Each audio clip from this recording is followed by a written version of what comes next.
In this video, I will provide a quick explanation of isoquants in microeconomics. So let's start with a quick definition. An isoquant is a curve that shows all combinations of capital and labor that produce the same quantity of output. So when a firm wants to produce a quantity of some good, they can use both capital and labor as their inputs. So as an example, let's say that the quantity that some firm can produce of some good, let's call it Q, let's say that it's equal to the following equation.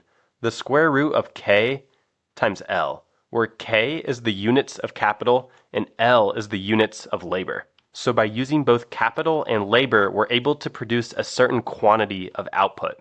Now, as an example, let's say that we use K equals 4 units of capital. So maybe this is like the number of machines. And let's say that we use L equals 64 units of labor. So maybe this is 64 workers. When we use 4 units of capital and 64 units of labor, let's see how much quantity we're able to produce of some good. So Q would be equal to, we have K times L, so that would be 4 times 64. So that's equal to 4 times 64, that turns out to be 256, and the square root of 256 turns out to be 16. So when we use 4 machines and 64 employees, we're able to produce 16 units of some good. And now consider the scenario where, let's say we use K is equal to 8 machines, and our labor is only, let's say, 32 employees this time. Let's see how much quantity of this good we can produce. So we would get Q is equal to, we would have 8 times 32, which also turns out to be the square root of 256, which again is 16. So we can see that the combination of 4 units of capital and 64 units of labor produce the same output as 8 units of capital and 32 units of labor. So these are 2 different combinations of capital and labor that produced the same quantity of output. Now, what's interesting is that we can go ahead and graph these combinations. So if we create a graph where the y-axis shows the units of capital and the x-axis shows the units of labor, if we look at 4 units of capital and 64 units of labor, that's the point right here and right here, which corresponds to this point on the graph right here.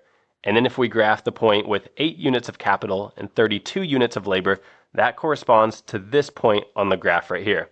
And what I've done is I've also graphed other combinations of capital and labor that also produced exactly 16 units of output. Now, if we draw a curve to connect these points, this curve is known as an isoquant. And as the name implies, the prefix iso, that means same, and quant is short for quantity. So an isoquant literally shows what combinations of capital and labor produce the same quantity of output. So if we want, for this line, we can write Q is equal to 16. So every combination of capital and labor on this line produces a quantity of 16.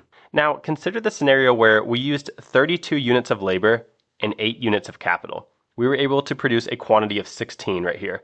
But imagine that we stick with 32 units of labor, but let's say we bump up the capital to 16 units of capital. The quantity that we would be able to produce is going to be greater than 16. So it would be a point that's somewhere out here. So this quantity is greater than 16. And you can imagine that for every combination of labor, if we also increase the capital, we could find new combinations that produce even greater quantities of output. And what we'll find is that we can draw another isoquant line, something like this, and every combination on this isoquant line represents a higher quantity. So let's say this quantity is 28 units of output. What we'll find is that we can draw an infinite number of isoquant lines, where the isoquant lines that are further away from the origin are producing higher quantities of output. So to wrap things up, let's look at a few properties of isoquants. So the first property is one that we've already mentioned.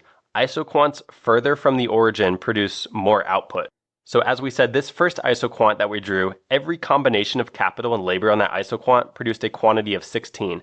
But as we went further away from the origin, every point on this isoquant produces a quantity of 28.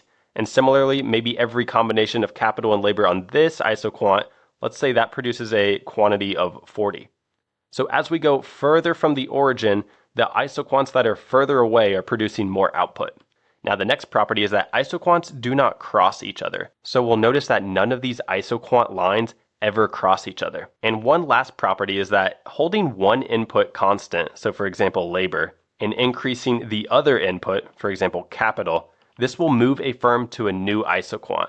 So as we saw earlier, if we had 32 units of labor and 8 units of capital, we can produce a quantity of 16. But if we hold labor fixed, so if we stay at 32 units of labor, if we increase our capital, we must be moving to a new isoquant line. And that's because the quantity of capital that we're supplying is increasing, so we must be producing more output. So that was a quick introduction to isoquants and microeconomics.